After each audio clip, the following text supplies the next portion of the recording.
Tribuners APH masih dalami saksi dan perhitungan KN dugaan korupsi Bansos Malteng.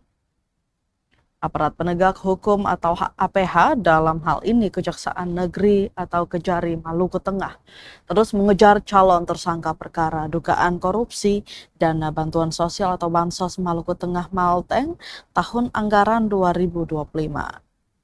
Hingga saat ini Kejaksaan Negeri Maluku Tengah telah melayangkan panggilan kepada 400-an saksi, sementara yang memenuhi panggilan sebanyak 350-an saksi.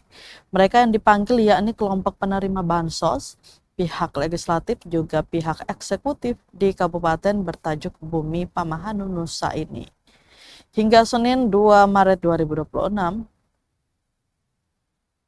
Jaksa Penyidik atau Kejari Maluku Tengah masih mendalami keterangan dari 4 saksi. Mereka diantaranya pihak eksekutif dalam hal ini Kepala Bagian Hukum Setda Maluku Tengah, Kadis Perikanan Maluku Tengah, kemudian mantan Sekretaris Dinas Koperasi dan UMKM Maluku Tengah, termasuk pihak legislatif dalam hal ini Ketua DPRD Maluku Tengah.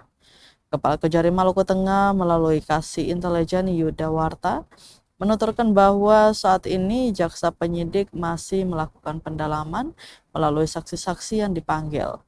Bila ditemukan alat bukti yang cukup, maka tentu akan adanya penetapan tersangka. Ditegaskan 350-an saksi yang dipanggil masih diperdalam lagi untuk menemukan bukti. Dikonfirmasi terkait kisaran waktu penetapan tersangka, pihaknya masih menunggu perhitungan kerugian negara. Kejari Maluku Tengah berkomitmen menangani perkara sesuai regulasi. Masyarakat juga diminta untuk tidak khawatir.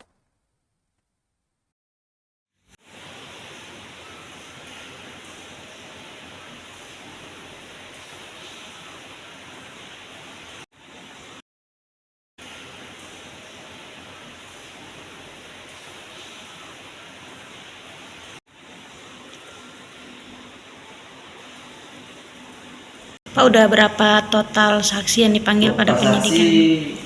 Kurang lebih ada 350-an. 350-an. Itu dari unsur penerima bansos, penerima bansos dari dinas sama anggota dewan. Dari 300-an ini, kurang lebih 250 ya. Apakah sudah mengerucut ke calon tersangka, Pak? Untuk ini masih kita perdalam lagi untuk tersangka, kita akan mau perdalam lagi untuk mencapai alat bukti agar nanti kalau sudah dalam artian alat bukti sudah cukup, kita akan melakukan press release untuk menetapkan tersangka.